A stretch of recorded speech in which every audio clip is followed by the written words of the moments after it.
Start from the beginning on this. Hopefully, you already have a Securus account. You're just running into some issues, and that's why you tuned in.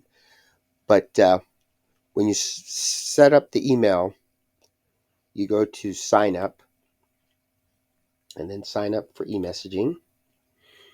Now, what's important here is the general terms and conditions. If you're having issues with Securus, read through this because there's a good possibility Securus is the one who created this issue that you have. Most of the DOCs in the country, they like to refer to the general terms and conditions rather than outline it in their policies. But you need to read through their policies for the facility, and you need to read through the general terms and conditions for Securus. So I'll go ahead and click on that and accept. Now I like to go by the ID. So you should be able to get the ID from the website or possibly from a family member or from the person that you're trying to contact, or you can just go onto the internet and look it up. Now, in here, we have different agencies. Now, she's in the MTC Gadsden facility, and I don't see it on here. A general thing is the Florida Department of Corrections. So we got that. So I go in, and this is her. Gadsden Correctional Facility. That should be the correct one. ID, name, add contact. Now here's the screen most of you should be familiar with. You have the contacts, and it's listed here. And here I have one contact on here. Now here's what we're talking about. Now if you click on here, it says contacts that are blocked by you or the facility, hover the checkbox for more details. So we go down here, active.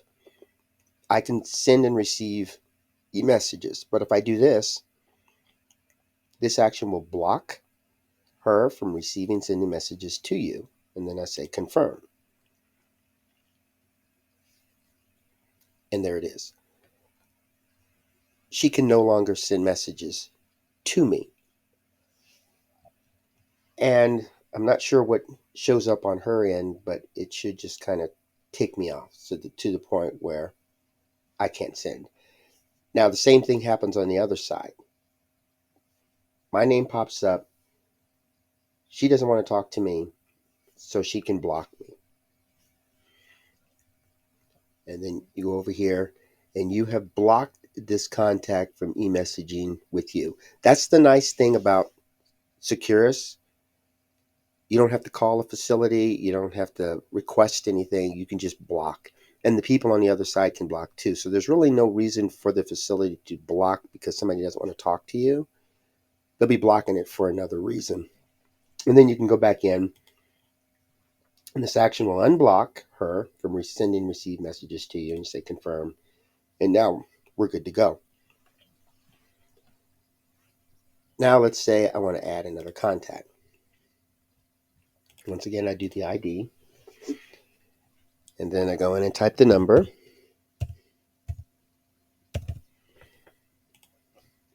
And we select Florida and Florida Department of Corrections. Insert, and here we are. Now I have two contacts. And if I want to block one of them, just do this, blocked. So now let's take a look and see what happens when this person blocks you. Okay, you see the other person just disappeared. So I log in and like, whatever happened to him? It's because he blocked me.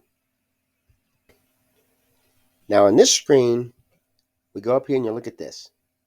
You are currently restricted from messaging anyone in this facility. This is when the facility blocks your contact. That way you know that you need to contact somebody. The first one to do is to contact Securus, and I'll tell you why. Now, this is why it's important to read the general terms and conditions. Under this heading, termination suspension, you understand and agree that we may immediately and without notice to you terminate or suspend your account and or your access to our products, and that we may immediately and without notice change your password. We may carry out such termination or suspension in our sole discretion for any reason and without notice to you, or we may carry out such termination or suspension for specific causes. Examples of specific causes for termination and suspension of access to our products or a change in your password include but are not limited to breaches or violations of the customer agreement or other incorporated agreements or guidelines, requests by law enforcement or other government agencies, requests by you, self-initiated account deletions, discontinuance or material modification to our products, including any part of our website, unexpected technical or security issues or problems, extended periods of inactivity and or activity by you that is objectionable, obscene, harassing, threatening, abusive, inappropriate, fraudulent, or illegal, or that constitutes a breach of this contract or any other contract between you and us. If your account is terminated or suspended or your access to our products is otherwise limited, this may result in any one or more of the following circumstances to occur: removal of all access of our products, deletion of your password and all related information, files, and other content associated with or inside your account or any part thereof, and barring of further use of our products. You understand and agree that all terminations and suspensions are made in our sole discretion. We are not liable to you or to any other person for any termination or suspension of your account, loss of storage, any associated email address, or access to our website. Due to a variety of factors, including software and security updates, the data associated with your use of the products should not be considered safely backed up, and we advise you to ensure, to the extent that you are able, that you have another copy of messages, documents, or other media that you wish to preserve. If you stop using our products for any reason, we'd appreciate knowing why so that we can continue improving our products. Now, as you can see, Securus says they are the only one who can shut down this account or suspend it or block people. And there are different reasons why they would do that. And they can't list all of them because it could vary from person to person, event to event. But under the terms and conditions, they can block it without notifying you. But that's Securus. It's important that when you run into situations like that, you read the policy. A lot of the government agencies out there, if they're requesting something be shut down, they have to notify you. And then a lot of times you have a chance to appeal. And if you win the appeal, then it has to be reversed, or the decision has to be reversed. So what I suggest you do is when you run into a situation like that, and this is not something you requested, like you had all your contacts blocked, or your password was changed, contact Securus. I suggest that you call Securus. It's better to send a letter or an email, but with Securus, they're very, very bad at responding, but at least you have a record of it going out. And Securus allows you to do arbitration. And so you could request through email or through a written letter, you can request arbitration. But the first one you go to whenever anything's blocked is Securus. And if they come back and tell you that the DOC requested it, once again, in their user agreement, they're not required to tell you that. So you go to the policy, maybe go on to a Facebook page or a group where you can talk to people, maybe send them a message, and you can get the information, hopefully, that you're looking for, or at least somebody that's been through a similar situation and can help guide you. And once you're talking to Securus, you're looking for what caused this shutdown. If they changed your password because, and it could be because of the that you're actually sending some stuff that Securus doesn't approve of, maybe the blueprints for the prison. That would be something that would pop a red flag. Another thing is debit and credit card. I suggest that you not save your debit and credit card with Securus because they track your activity through that.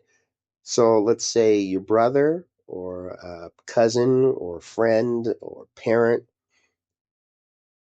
wants help buying stamps and you use your card to buy stamps for this person, Securus could immediately shut down the account. Or if your roommate opens up a Securus account and you have one landline and your roommate puts that telephone in there, that could shut down the account because they'll see these similar telephone numbers. So their algorithm looks for things that are similar between accounts. And the less you have stored in there, the less likely you're going to flag one of these algorithms. And this is an issue that we've discovered through experience. And it's a shame that it happens like that. But I don't want people to have their accounts and have to go through all of this mess to get it unblocked or to get it reopened just because of a simple mistake like that. So just keep in mind that when you store it in there and it pops up on another account, it's a red flag and it could shut it down. And it could be difficult to get it opened back up. Mine was shut down over 6 years ago and I'm still fighting it. So when you run into a situation like that, grab a notepad, start taking notes. When did the block occur? Can you remember anything that could have led to it? Uh, did you see anything out of the ordinary? All that stuff you write down because, as you saw in the user agreement, if the account is shut down, they're not liable for it. And so you want to write down as much stuff on the account, and in your mind, just assume that the account's going to be lost. So anything you feel that's important to your case, you're gathering evidence in your defense, record it, save it, download it, whatever you can. Preserve it the best way. So the first thing you do after that, after you get your notepad and start writing things, and then you call them and get the name, get the time, the date, and if you can, record it. I know a lot of cell phones will record conversations, or you can just get a microphone set up on your computer and record it.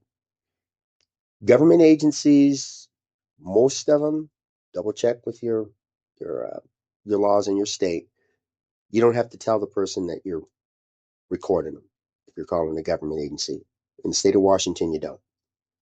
But with a private agency like Securus, you want to let them know I'm recording this conversation.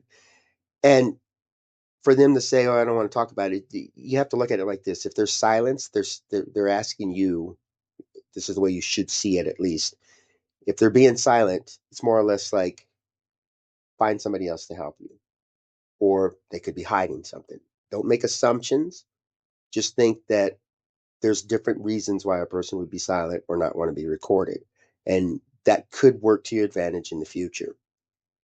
So if you're talking to other people, maybe you want to call your local representative or senator, or if you want to call law enforcement, or if you want to talk to even a friend, record that stuff because if it does wind up going to court, everything you provide could help you.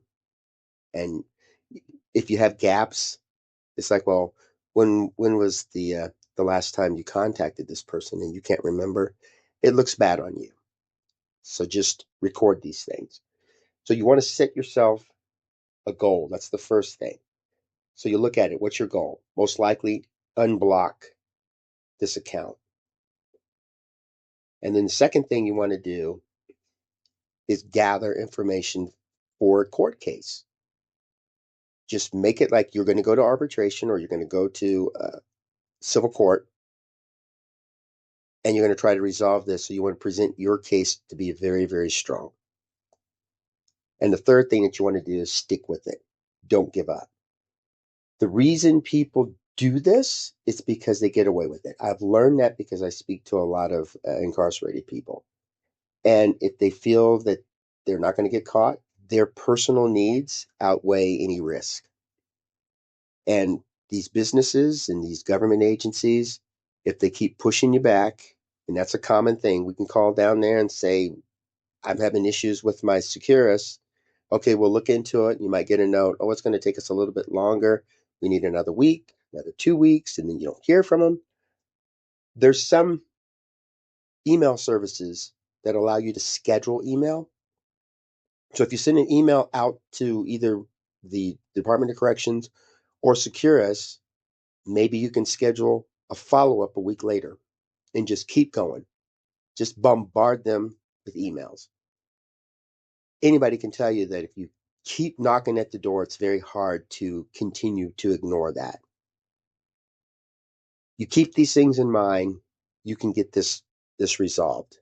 But you have to be patient and you have to keep notes.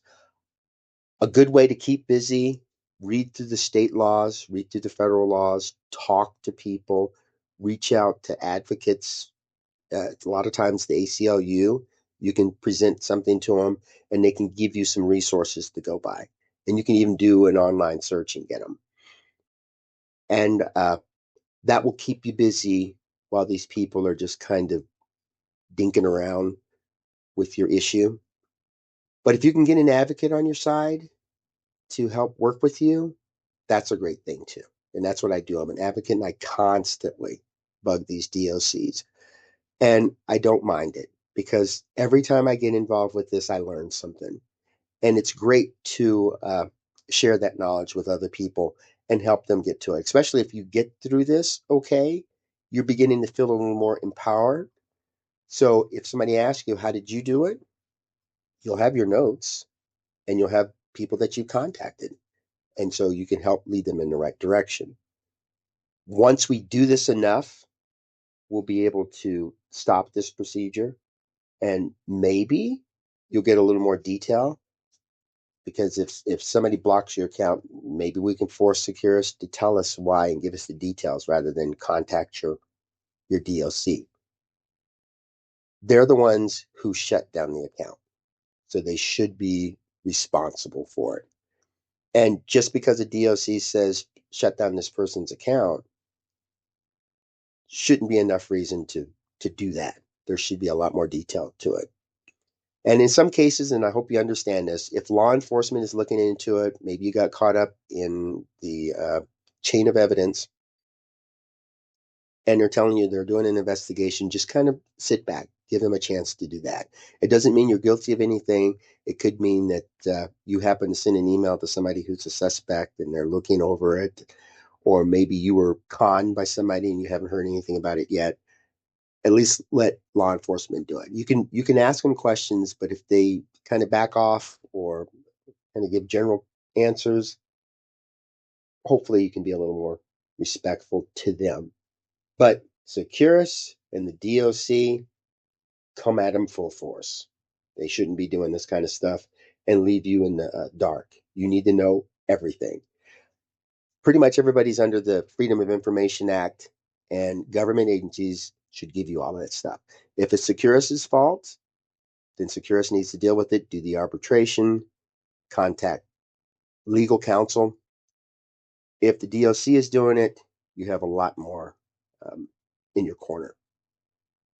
But take the time to do the research and don't give up. That's the important thing.